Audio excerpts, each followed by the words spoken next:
My wife sold my late father's antique watch, the one he gave me on his deathbed, without telling me, and used the money for a solo vacation. When I confronted her, she didn't apologize.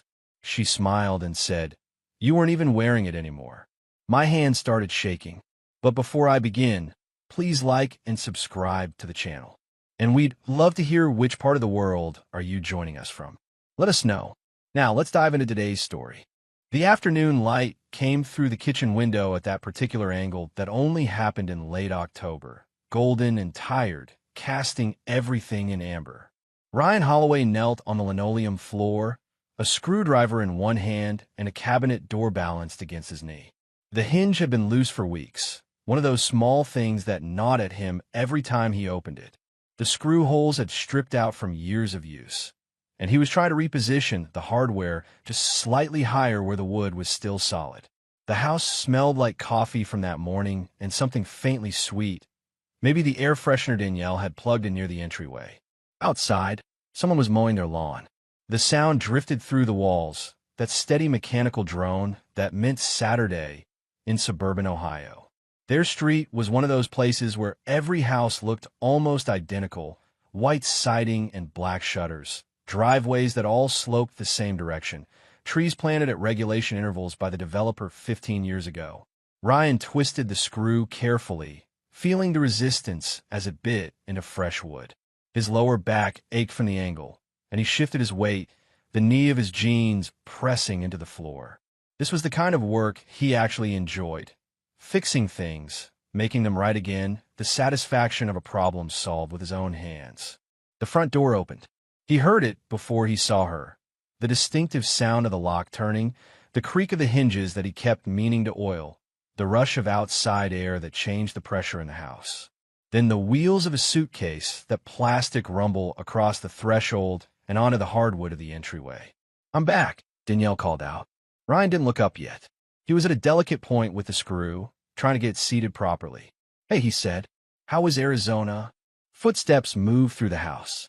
He heard the suitcase being left somewhere in the living room, heard her heels, the one she only wore when she wanted to feel different, taller, more like the version of herself she posted online.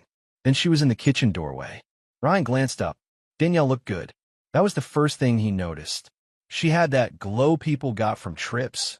New sunglasses perched on her head, her skin slightly darker, her hair lighter from the sun. She wore clothes he didn't recognize, a flowing white top that looked expensive, jeans that fit perfectly. She looked like someone from a catalog, someone whose life was going exactly as planned. She smiled at him, that particular smile that made him feel small somehow, like he was the one who'd been sitting at home waiting while she was out living. "It was amazing," she said, moving past him to the refrigerator. She pulled out a bottle of water, twisted the cap off. "You should have come." "Couldn't get the time off work," Ryan said. He'd had this conversation with her before she left. His vacation days were spoken for, and someone had to keep paying the mortgage. Right? She took a long drink, checked her phone with her other hand. The screen lit up her face. Messages, notifications, the evidence of a life that existed somewhere beyond this kitchen. Ryan turned back to the cabinet, finishing the last screw. He tested the door, opening and closing it. Solid now. No wobble. He gathered his tools, stood up, his knees cracking slightly. He was 34, but felt older sometimes. He wiped his hands on his jeans and looked at his wife. Really looked at her. There was something different in the way she stood, the way she held herself. Confidence, maybe, or indifference. He couldn't tell which. "Where's my dad's watch?" he asked. The question came out more direct than he'd intended. He'd noticed it was missing from his dresser 2 days ago, right before she left. He'd looked everywhere, the drawer, the bathroom counter, the pockets of his jackets. It wasn't a watch he wore often, too valuable, too sentimental. But he kept it, and he knew where it was. Always. Danielle didn't answer right away. She set her water bottle down on the counter, scrolled through her phone for another moment, then looked at him with that same calm expression. "I sold it," she said. The words hung in the air between them. Ryan felt something cold slide through his chest. "What?" She leaned back against the counter, relaxed, like they were discussing what to have for dinner. "I needed money for the trip. And honestly, Ryan, you never wore it. It was just sitting there, The smile that followed wasn't apologetic. It wasn't nervous. It was confident, almost proud, like she'd made a smart decision and expected him to understand. Ryan's mouth went dry. His father had given him that watch 2 days before he died. 2 days. Ryan had sat in that hospital room with its fluorescent lights and its smell of bleach and disinfectant and plastic curtains that didn't quite close all the way. His father's hand had been cold, the skin papery and loose over the bones, and he'd pressed that watch into Ryan's palm and said, "You take care of yourself, son." Danielle knew that. She'd been at the funeral. She'd held his hand while they lowered the casket. She'd sat with him in this house during the weeks after when everything felt hollow and impossible. She knew exactly what that watch meant. "You sold it," Ryan repeated. His voice sounded strange to him, distant. "I got a good price," Danielle said. She picked up her phone again, scrolled through something. Some guy online collects vintage watches. He was actually really excited about it. Ryan felt heat rushing through his chest, up his neck, into his face. His hands clenched at his sides. "That watch was my father's." "I know," Danielle said, still not looking at him. "But it's not like he's going to miss it." The casualness of it hit him like a physical shock. The way she said it, like his father was just some obstacle that had been conveniently removed, like grief was something that expired after a reasonable mourning period. "Danielle," his voice was harder now. "You didn't ask me." She finally looked up from her phone, meeting his eyes. "I didn't think I needed permission to access things in my own house." "My house," Ryan said before he could stop himself. "The mortgage is in my name. The down payment came from my father's life insurance. This is my house." Something flickered across Danielle's face, surprise, maybe, or anger. She wasn't used to him pushing back. "Oh, so now we're keeping score? Is that what we're doing? You sold something that didn't belong to you. Everything in a marriage is shared, Ryan. You don't get to decide what's yours and what's mine." She crossed her arms. "And if you actually cared about that watch so much, you would have worn it. You would have kept it somewhere safe instead of letting it collect dust in a drawer." The logic was twisted backwards, but she delivered it with such conviction that for a moment Ryan felt off balance, like maybe he was the one being unreasonable. Then he remembered his father's hand, cold in his. The weight of the watch when it was pressed into his palm. The quiet understanding in his father's eyes. The unspoken knowledge that he was saying goodbye. "You had no right," Ryan said quietly. Danielle's expression shifted. She set her phone down, and her eyes started to glisten. When she spoke again, her voice was softer, wounded. "Why are you being like this? I just got home. I thought you'd be happy to see me." But Ryan saw it now, saw the technique in it, the way she could shift from confident to victim in seconds, the way she deployed tears like weapons. "I want the money back," he said. "Or I want the watch back. One or the other." Danielle's tears vanished as quickly as they'd appeared. Her jaw tightened. "The money's spent, Ryan. I used it for the trip. And I'm not buying the watch back from some collector because you're having a tantrum." "A tantrum?" Ryan's voice rose. "You took something that belonged to my father. Your father's dead." Danielle shouted, loud enough that he took a step back. "He's been dead for 8 months. When are you going to move on?" The words echoed in the kitchen. Outside, the lawnmower had stopped. The house felt suffocatingly quiet. Ryan stared at his wife, at the woman who'd promised to stand beside him, at the person who'd turned his grief into an inconvenience. "Get out," he said. "What?" "Get out of the kitchen. I need to think." Danielle laughed, a sharp, disbelieving sound. "You're not serious." "I'm completely serious." She grabbed her phone and water bottle, shaking her head. "You're being ridiculous. But fine. I'll give you your space to have your little meltdown." She walked past him, and he smelled her perfume. Something new, something she'd bought in Arizona. At the doorway, she turned back. "When you're ready to be rational, we can talk like adults." Then she was gone, her footsteps fading up the stairs. Ryan stood alone in the kitchen. His hands were shaking. He pressed them flat against the counter, feeling the cool laminate under his palms, trying to steady himself. The cabinet door he'd just fixed opened and closed smoothly when he tested it again. Perfect. The small satisfaction he'd felt earlier was gone, replaced by something else, a hollow feeling that went deeper than anger. He looked around the kitchen.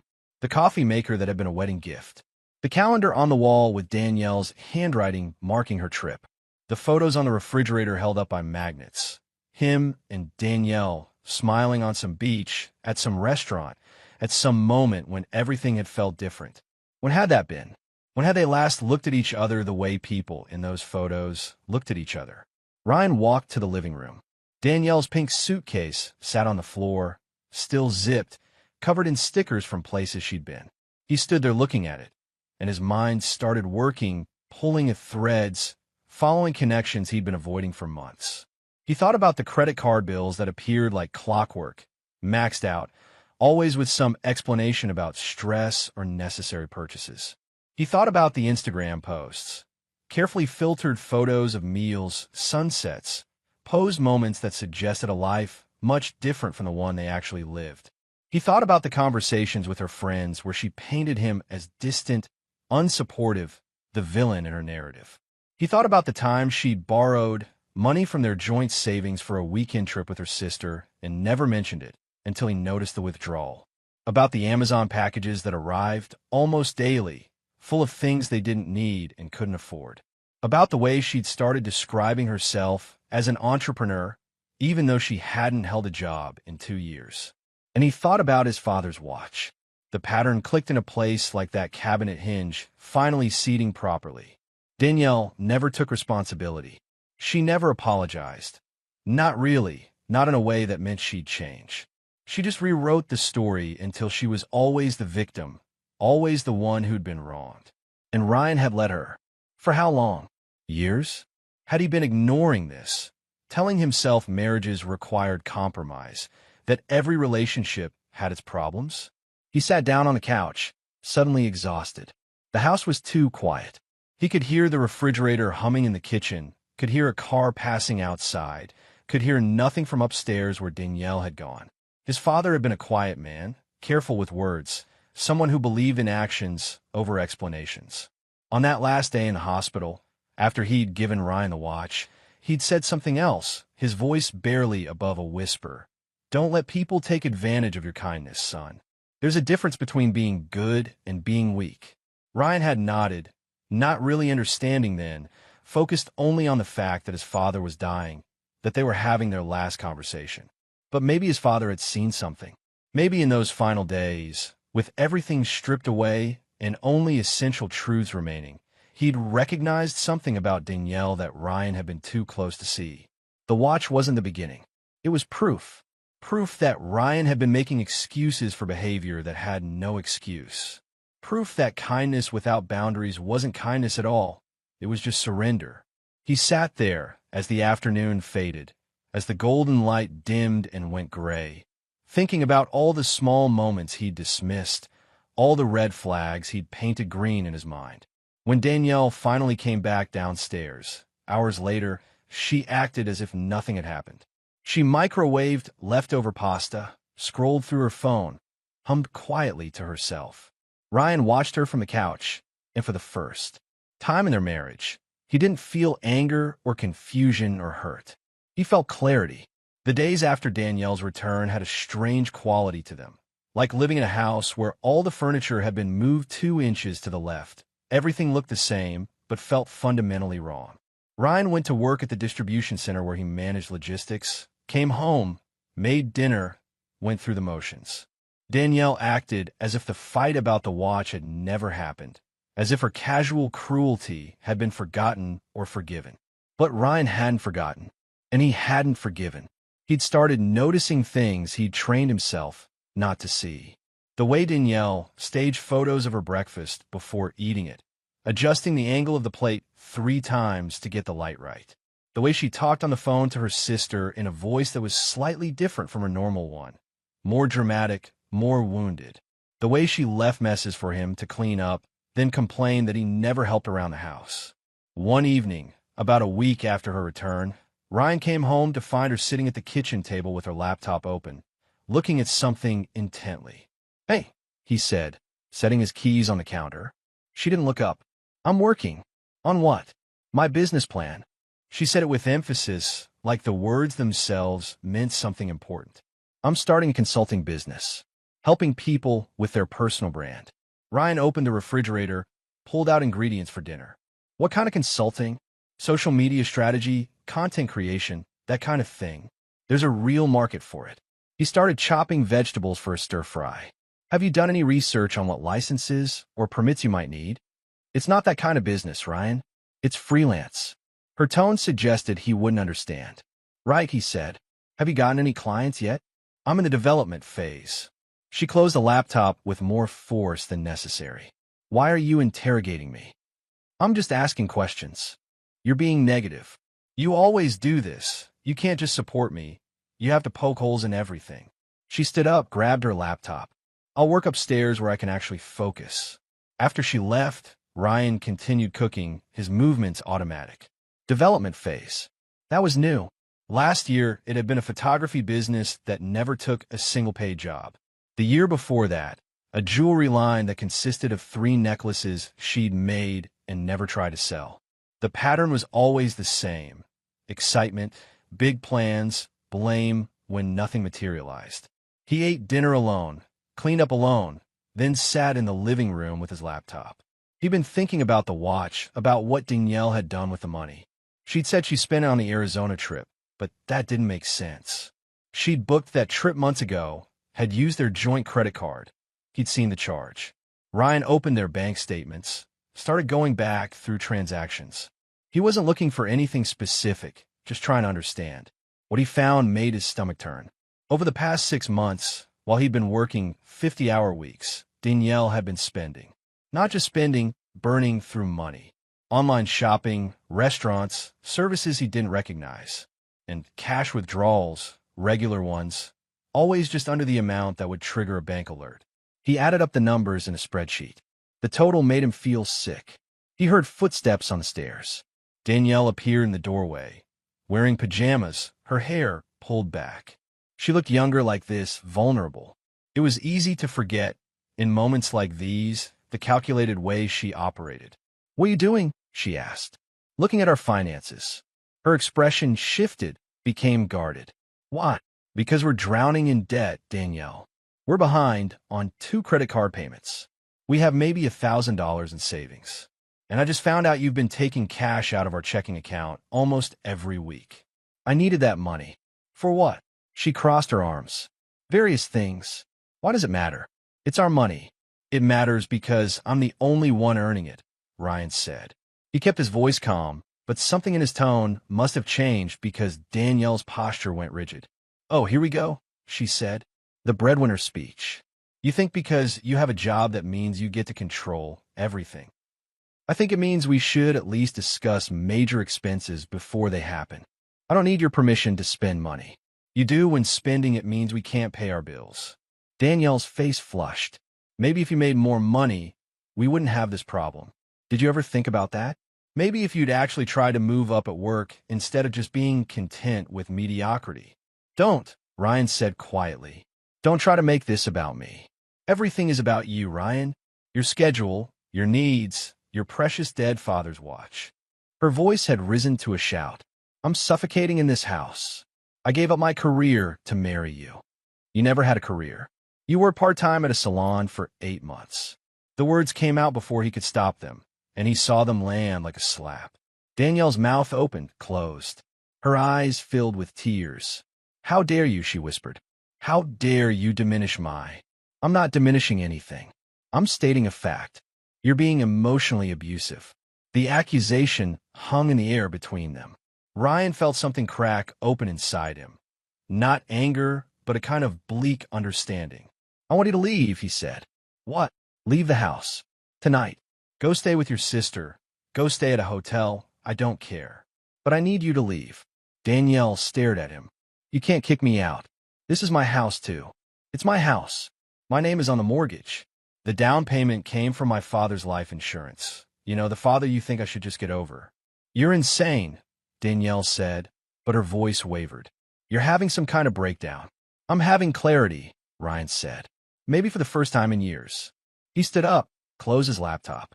When he walked past her toward the stairs, she grabbed his arm. Her grip was tight, desperate. Ryan, stop. Let's talk about this. I'm sorry about the watch, okay? I'm sorry. I'll try to get it back. He looked down at her hand on his arm, then at her face. She was crying now, real tears, her mascara starting to run. A year ago, he would have folded, would have told himself that marriages had rough patches, that love meant forgiveness, that he was being too harsh. But he saw it now, saw the technique, saw the performance. She wasn't sorry about the watch. She was sorry she was facing consequences. "Let go of me," he said. She released him, stepping back. "Where are you going?" "To bed.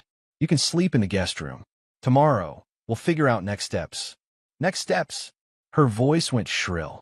"What does that mean?" Ryan didn't answer. He climbed the stairs, went into their bedroom, locked the door behind him. His hands were shaking again, but this time it felt different. Not from anger, from the sheer effort of standing his ground.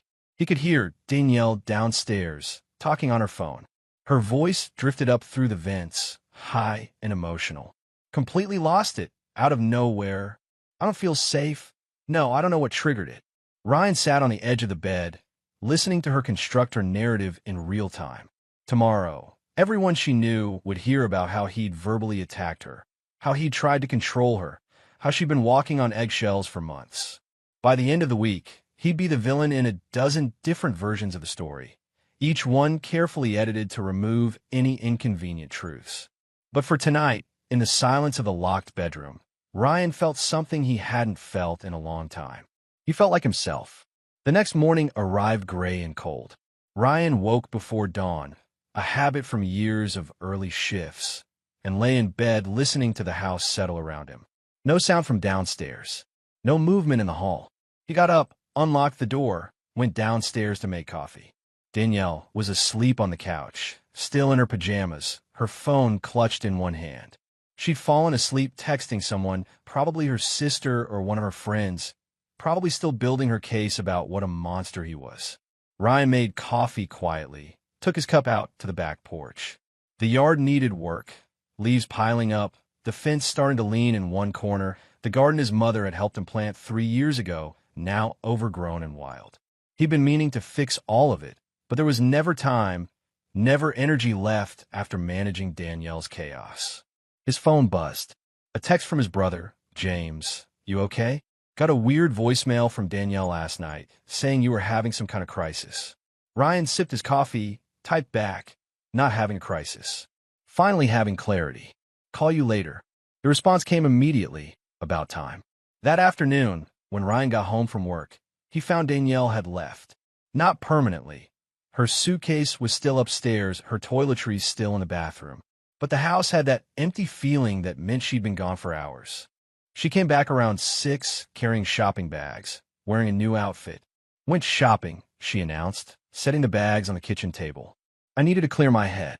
Ryan looked at the bags. Designer logos. Expensive stores. "With what money?" "I have my own money." "From where?" She pulled out a new sweater, held it up against herself. "My mother sent me some. She was worried about me after I told her what's been going on here." "And what did you tell her is going on?"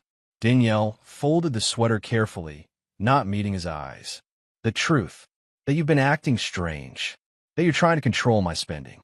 That you told me to leave. I didn't tell you to leave permanently. I asked you to give me space for one night. That's not how I remember it." She pulled out another item, a pair of boots. "But whatever. I'm here now. I'm trying to make this work despite everything." Ryan watched her unpack her purchases, each item a small statement of defiance. She was showing him that his concerns about money meant nothing, that she'd continue doing exactly what she wanted, that he had no power to stop her.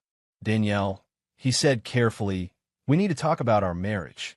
I'm not doing this right now." She gathered the bags. "I'm tired from shopping. I'm going to take a bath. We can't keep avoiding this." She turned in the doorway. "You're the one who locked yourself in the bedroom last night. Don't talk to me about avoiding things."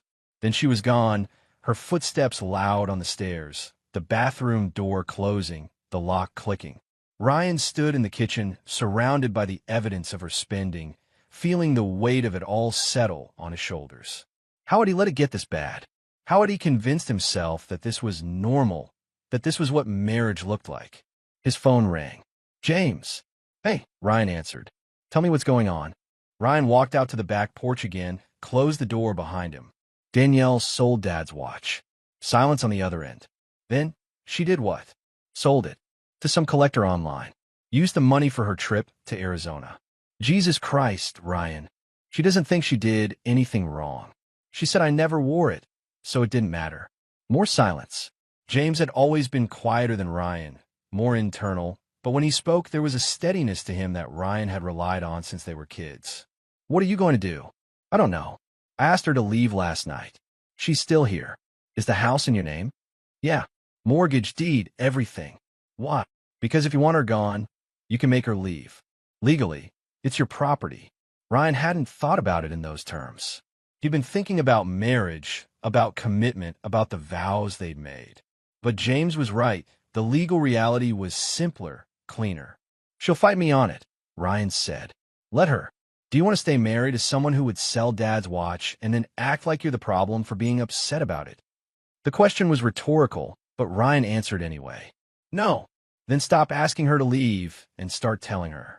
Tonight, after they hung up, Ryan stood on the porch for a long time, watching the sky fade from gray to darker gray. Inside, he could hear the water running, could hear Danielle moving around upstairs.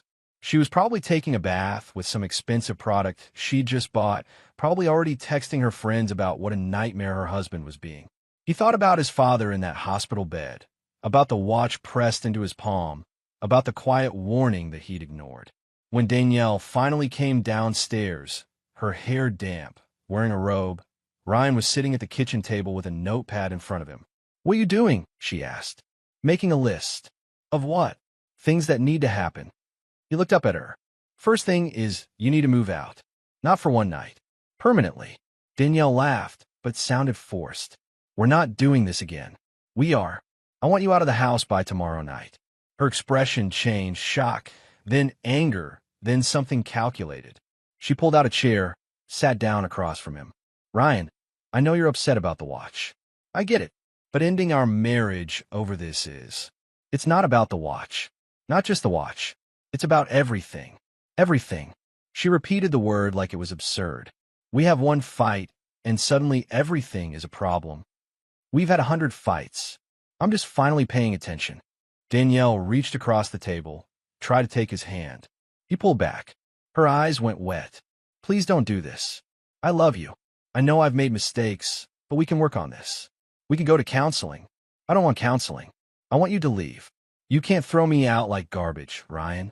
I'm your wife, and you're welcome to stay at a hotel until we figure out the divorce. I'll give you a week to pack your things properly. But tomorrow night, you're sleeping somewhere else. You wouldn't dare. Her tears had dried up, replaced by something harder. You don't have a spine for this. Ryan stood up. I'm going to my brother's for the night. Why come back tomorrow? I expect you to be packed and ready to go. If you're not, I'll start moving your things myself. You're bluffing. He grabbed his keys from the counter, his jacket from the hook by the door. I'm not. Ryan. Her voice followed him as he walked to the door. You'll regret this. You're making the biggest mistake of your life. He stopped, hand on the doorknob, looked back at her. She was standing now, her face flushed, her hands clenched into fists. She looked dangerous. Not physically, but in the way a cornered animal looks dangerous, ready to lash out in any direction. The biggest mistake of my life, Ryan said quietly, was not doing this sooner. He left. The night at James's house was the first peaceful sleep Ryan had gotten in months. James lived alone in a small ranch house on the other side of town, a place that felt spare and calm, no clutter, no drama.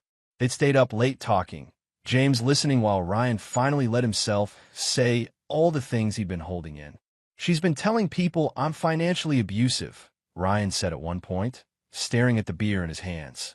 Because I got upset about the spending. That's projection, James said. She's the one who's abusive.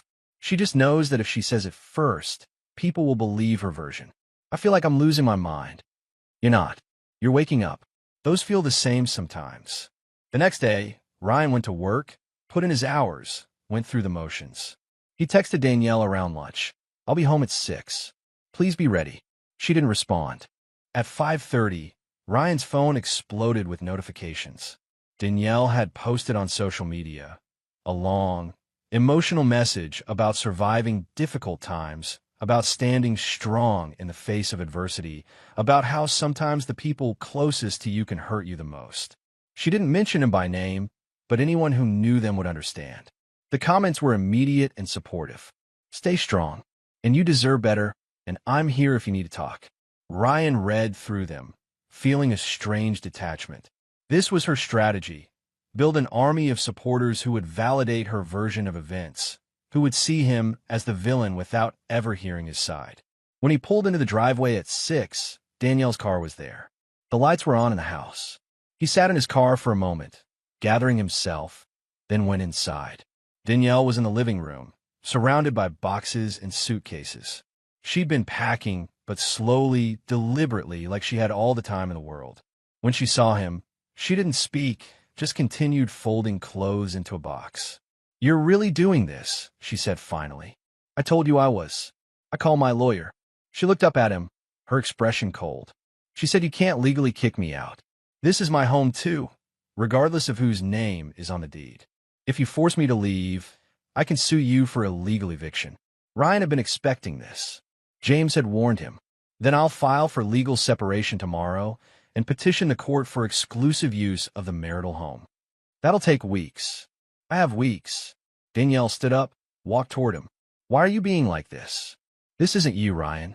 Someone's getting in your head. Your brother, probably. He never liked me." "This is me," Ryan said. "Maybe for the first time in our marriage, this is actually me." "You're going to regret this," she said, her voice dropping to something almost intimate, almost dangerous. "I'll take everything. The house, the savings, whatever's left after you've ruined both our lives. You think you're being strong right now, but you're just being stupid. Take whatever you want." Ryan moved past her, started checking the boxes. "Just take it from somewhere else." For the next 2 hours, they existed in the same space without speaking. Danielle finished packing. Her clothes, her laptop, her collection of cosmetics, and hair products that took up an entire box. Ryan helped carry things to her car, not out of kindness, but to speed up the process. When the last box was loaded, Danielle stood by her car, looking back at the house. In the porch light, she looked small, and, for a moment, Ryan felt something like pity. Then she spoke. "I gave you the best years of my life." The self-pity in her voice killed whatever sympathy he'd been feeling. "You should go. I mean it, Ryan. You'll never find anyone better than me. You're going to die alone in this house, and you'll remember this moment and realize what you threw away. Goodbye, Danielle." She got in her car, slammed the door. Through the windshield, he could see her crying or pretending to cry. He couldn't tell anymore, couldn't separate the real from the performed. Her car pulled out of the driveway, brake lights flashing once at the end of the street, then gone. Ryan stood in the driveway for a long time after she left. The night was cold, and he could see his breath in the air. From somewhere down the street, he heard a dog barking. A car passed, its headlights sweeping across him. He went back inside. The house felt different now. Emptier, but somehow larger, like pressure had been released. He walked through the rooms, noticing what she'd taken and what she'd left. She'd left the photos of them together, he noticed, left their wedding album sitting on the shelf in the living room. He sat down on the couch, the same couch where he'd watched her construct her victim narrative over the phone, and felt something unexpected. Relief. Not happiness. It was too soon for that, too raw. But relief. The kind of relief that comes when you finally stop carrying something that was crushing you. His phone buzzed. A text from James. "How'd it go?" Ryan typed back. "She's gone." "How do you feel?" Ryan thought about the question. How do you feel? Sad. Angry. Free. Exhausted. Certain. Better than I have in years, he typed. The response came immediately. Good. Now the real work starts. The first thing Danielle did was file for divorce. Ryan received the papers 3 days after she'd moved out, delivered by a courier who'd knocked on his door at 8 in the morning. He'd stood there in his work clothes, coffee mug still in hand, staring at the envelope with his name printed on it in cold, official typeface. Inside, the demands were breathtaking in their audacity. Danielle wanted the house. Not half the value of the house. The actual house, the physical property that Ryan had been paying the mortgage on for 6 years. She wanted spousal support, a monthly payment that would nearly equal his entire salary after taxes. She wanted half of his retirement account, half of his savings, half of everything he owned. And at the bottom, in a section marked grounds, she'd cited emotional abuse, financial control, and cruel treatment. Ryan read the papers 3 times, sitting at the kitchen table, feeling the words rearrange reality around him. This was her opening move, her way of establishing the narrative that she was the victim of their marriage, that she deserved to be compensated for her suffering. He called the lawyer James had recommended, a woman named Catherine Briggs who specialized in divorce.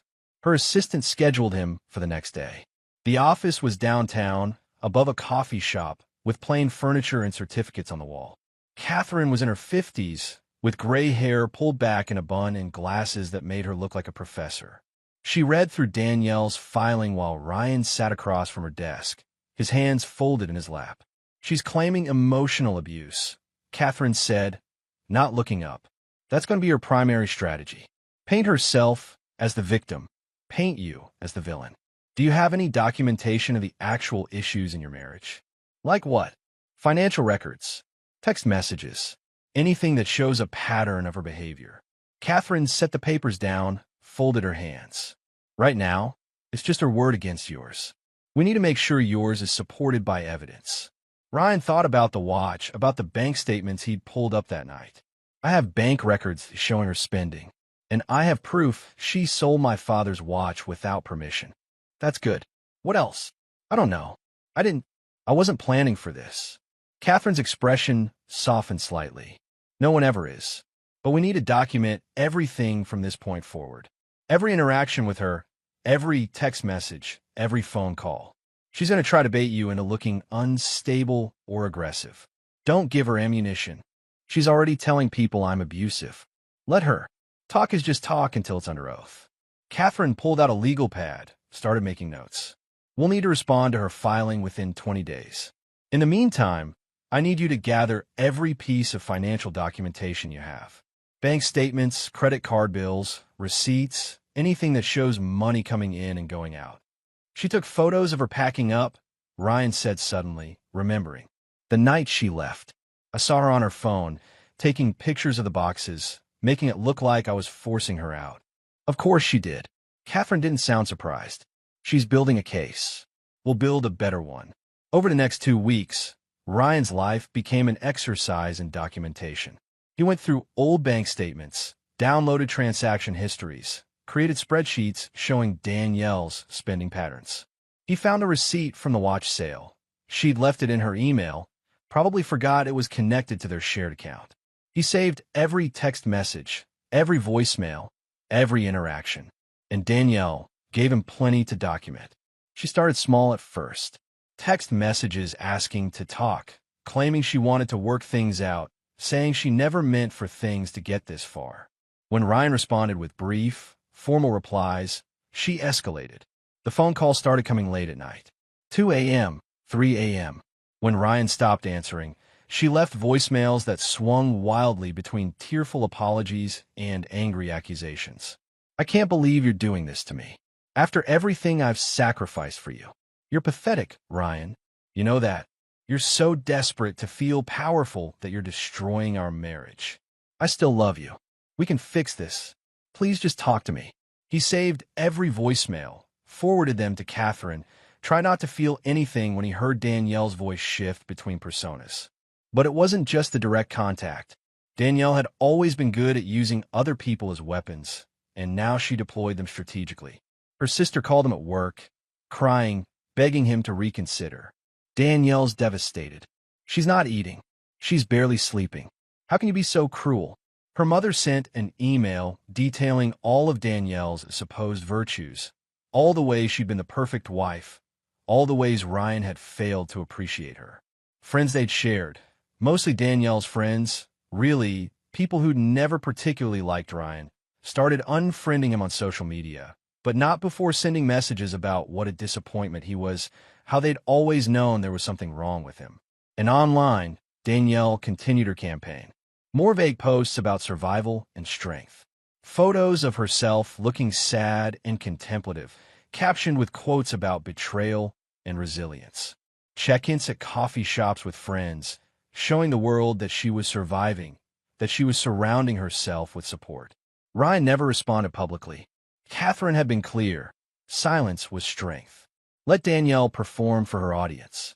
Let her exhaust herself with the performance. In court, none of it would matter. But privately, the weight of it accumulated. Ryan would come home from work to find his neighborhood had been canvassed. Danielle had talked to several neighbors, leaving her version of events like seeds that would grow into gossip.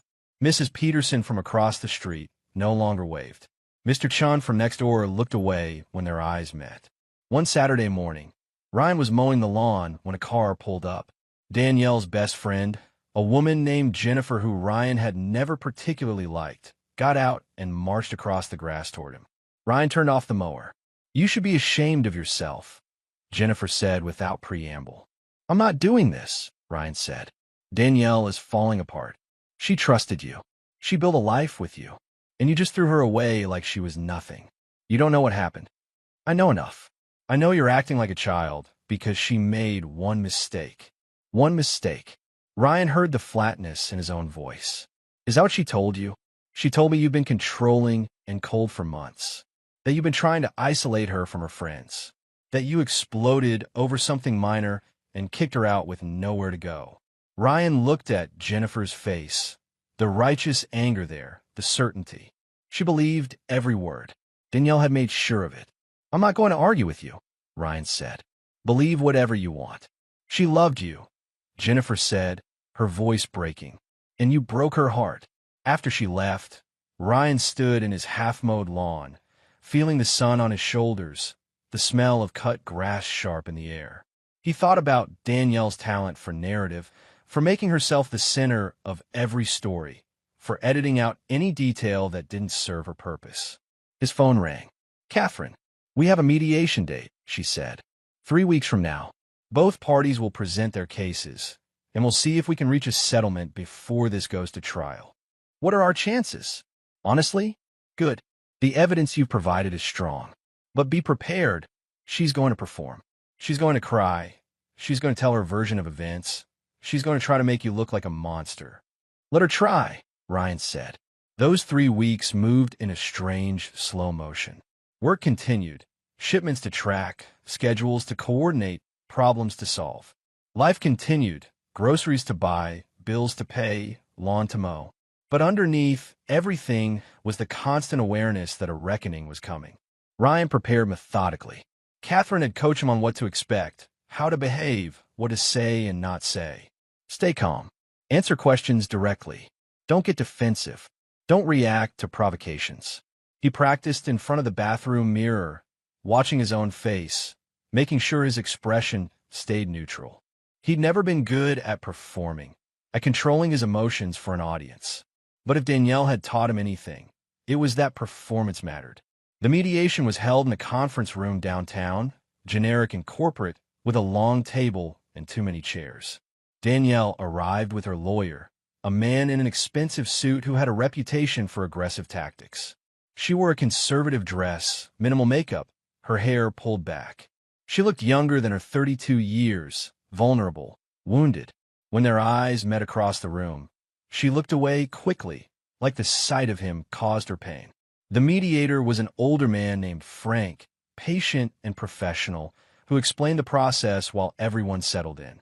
Then Danielle's lawyer started. He painted a picture of a marriage destroyed by Ryan's emotional coldness, his controlling behavior around money, his sudden and irrational demand that Danielle leave. He talked about her sacrifices, her support, her attempts to save the relationship. He presented a timeline of events that was technically accurate but completely distorted, each fact twisted just enough to change its meaning. And then Danielle spoke. She'd always been good at crying on cue, and she deployed that skill now. Her voice shook as she described feeling trapped, feeling like nothing she did was ever good enough. She talked about the watch, how she'd made a mistake, yes, but how Ryan's reaction had been so disproportionate, so frightening. "I thought he was going to hit me," she said, her voice barely above a whisper. Ryan's jaw tightened. Catherine's hand touched his arm briefly, a reminder to stay calm. I've been terrified, Danielle continued. He changed overnight. The man I married disappeared, and this stranger took his place. I don't feel safe. I don't know what he's capable of. The performance was flawless. If Ryan hadn't lived through the actual events, hadn't seen the calculation behind her tears, he might have believed it himself. When it was their turn, Catherine was methodical. She presented the bank statements, highlighted in yellow. Every expensive purchase, every cash withdrawal, every instance of spending that exceeded their income. She showed the pattern spanning years, not months. Then she presented the documentation about the watch. The email receipt showing Danielle had sold it to a collector for $800. The date of the sale, 3 days before her Arizona trip, not during some moment of desperate financial need. The text message where Danielle admitted to selling it, admitted to not asking permission. Mrs. Holloway didn't make one mistake, Catherine said. She made a pattern of decisions that prioritized her wants over her husband's needs, over their financial stability, over his emotional well-being. When he finally asked her to take responsibility, she escalated. She made herself the victim of a situation she created. Danielle's lawyer objected, called it character assassination. The mediator raised his hand. Let's look at the financial records. For the next hour, they went through the documentation. Every charge, every withdrawal, every expense that Danielle had dismissed as necessary or justified. In the sterile light of the conference room, with numbers on paper instead of Danielle's emotional appeals, the truth became impossible to ignore. She'd been spending money they didn't have. She'd been lying about it, hiding it, manipulating the narrative around it. And the watch that had started everything, was just the most egregious example of a much deeper pattern. Danielle's lawyer tried to pivot, tried to shift focus back to emotional abuse claims, but Catherine shut it down with evidence. Text messages from Danielle to her friends, sent months before the separation, complaining about being bored, about wanting to leave, about feeling like Ryan wasn't exciting enough. These messages show Mrs. Holloway was considering divorce long before the incident with the watch, Catherine said. She was looking for justification, and when Mr. Holloway finally stood up for himself, she found it. The mediator called for a break. Ryan went to the bathroom, splashed cold water on his face, stared at himself in the mirror. He looked tired, older, but steady. When they reconvened, Danielle's demeanor had changed.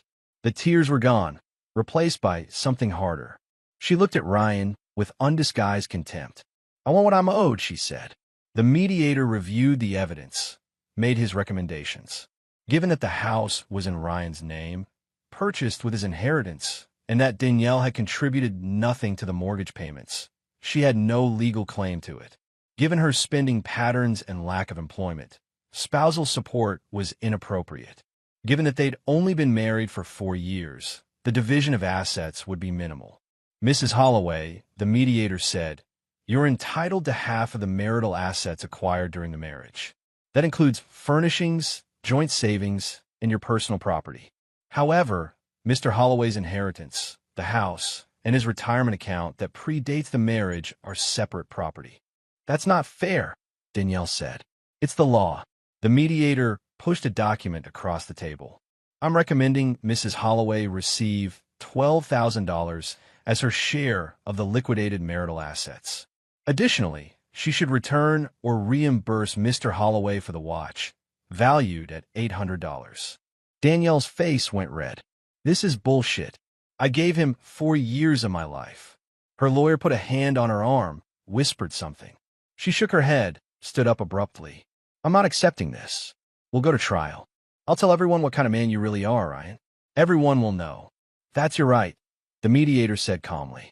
But I should inform you that taking this to trial will likely result in a less favorable outcome and significantly more legal fees. Catherine leaned back in her chair, relaxed. We're prepared to go to trial, if Mrs. Holloway prefers. Mr. Holloway has documentation supporting every claim. We're confident a judge will see the situation clearly. For a moment, Danielle just stood there, her hands clenched on the table, looking between Ryan and the mediator and her lawyer. Ryan could see her calculating, trying to find an angle, a way to flip the script. She found none. Fine, she said finally. But I'm not paying for the watch. That's ridiculous. Then we'll see you in court, Catherine said pleasantly. The mediation ended without resolution. Danielle stormed out, her lawyer following, already on his phone. Ryan and Catherine packed up their documents slowly. She'll settle, Catherine said. Give her a week to realize trial won't go her way. Her lawyer knows it too. And if she doesn't, then we win in court. Catherine smiled slightly. You did well today. Stay calm. Let the evidence speak. I didn't feel calm. You looked calm. That's what matters. 5 days later, Danielle's lawyer called with a revised offer. Danielle would accept the $12,000 and drop the claim for the watch reimbursement. In exchange, Ryan would agree not to pursue her for any of the credit card debt she'd accumulated. Catherine recommended accepting. It's a fair deal. Gets this over with faster. Ryan thought about the watch, about his father's hand pressing it into his palm. He thought about justice, about whether this outcome was enough. It wasn't enough. Not really. But it was over. Accept it, he said. The divorce was finalized on a Thursday morning in early December. Ryan sat in the courthouse with Catherine, watching the judge review the documents, sign the papers. The whole thing took less than 15 minutes. Danielle wasn't there. She'd waived her right to appear, sent her lawyer to represent her. In the end, she couldn't face it. Couldn't face the reality that her narrative had collapsed, that the evidence had been too strong, that she'd lost. When it was done, Ryan stood outside the courthouse in the cold December air, holding a folder with the final divorce decree inside. Cars passed on the street. People walked by, wrapped in coats and scarves, going about their lives, having no idea that it had just fundamentally changed. Catherine shook his hand. Congratulations. You're free. Free. The word felt strange, too big to fit in his chest. He drove home through familiar streets, past the grocery store where he and Danielle used to shop, past the restaurant where they'd celebrated their anniversary, past all the landmarks of a life that no longer existed. The house was quiet when he walked in. It had been quiet for months now, but this was a different kind of quiet. Permanent. Final. Ryan walked through the rooms slowly, like he was seeing them for the first time. The living room where they'd fought that last night. The kitchen where she'd told him about the watch. The bedroom where he'd locked himself in, choosing himself over her for the first time. In his dresser drawer, he found the watch. He got it back eventually. After the mediation, before the final settlement, Danielle had sent it via courier with no note, no explanation. Just the watch in a box, dropped on his doorstep like it had never meant anything. Ryan held it now, feeling the weight of it, the cool metal against his palm. He wound it carefully, listened to the tick of the mechanism coming to life. Then he put it on his wrist. It fit perfectly like it always had. His phone buzzed. A text from Danielle. I hope you're happy now. Then another. You destroyed everything we built. Then another. I'll never forgive you for this. Ryan read the messages, feeling nothing. No anger, no guilt, no satisfaction. Just a quiet acknowledgement that she was still trying to write the story, still trying to make him the villain, still refusing to accept her role in how things had ended. He blocked the number. Some people don't deserve closure, he thought. They just deserve distance. Over the next few weeks, Ryan settled into his new reality. He paid off the credit cards, slowly. He fixed things around the house that he'd been putting off, the fence, the gutters, the garden. He had James over for dinner, and they sat on the back porch drinking beer, not talking about Danielle, just being brothers in the easy way they'd always been. He started running in the mornings, something he hadn't done since before the marriage. He joined a gym. He took a woodworking class at the community center and built a bookshelf that only wobbled slightly. He didn't date. Wasn't ready for that. But he had coffee with a woman from work one Saturday, and even though nothing came of it, he remembered what it felt like to talk to someone who listened, who responded honestly, who didn't twist his words into weapons. Slowly, the weight lifted. 3 months after the divorce was finalized, Ryan got a message from Jennifer, Danielle's friend, who confronted him in his yard. It was long, awkward, full of apologies. I'm sorry for what I said. Danielle told us you were abusive, but I've been hearing other things lately. About money she borrowed from friends and never paid back. About lies she told. I think maybe we got the wrong impression. Ryan didn't respond. There was nothing to say. Jennifer had chosen to believe Danielle without question, had chosen to attack him without hearing his side. Her apology didn't change that, but it confirmed something he'd suspected. The truth had a way of surfacing eventually. Danielle could control her narrative for a while, but she couldn't sustain it forever. Eventually, people would see the pattern. Eventually, her stories would contradict each other. Eventually, she'd burn through her supporters the same way she'd burned through everything else. On what would have been their 5th anniversary, Ryan sat in his quiet house with a glass of whiskey, his father's watch on his wrist, and thought about the man he'd been when he'd married Danielle. Young, optimistic, convinced that love and commitment were enough to overcome any obstacle. He wasn't that man anymore. He was someone harder, maybe more cautious, but also more himself, more aware of his own boundaries, more willing to defend them, more understanding that kindness without self-respect wasn't kindness at all. He thought about his father's words in that hospital room. Don't let people take advantage of your kindness, son. There's a difference between being good and being weak. He finally understood. Being good meant having standards, maintaining boundaries, refusing to accept treatment that diminished him. Being weak meant sacrificing those things in the name of peace or love or the desperate hope that someone would change. He'd been weak. For years, he'd been weak. But he wasn't anymore. The watch ticked steadily on his wrist, marking seconds that added up to minutes, to hours, to days. Time moving forward, the way it always did, indifferent to heartbreak or regret, or the small human dramas that felt so enormous when you were living them. Ryan finished his drink, washed the glass, went to bed. In the morning, he'd wake up in his quiet house. He'd make coffee. He'd go to work. He'd live his life. And he'd be free.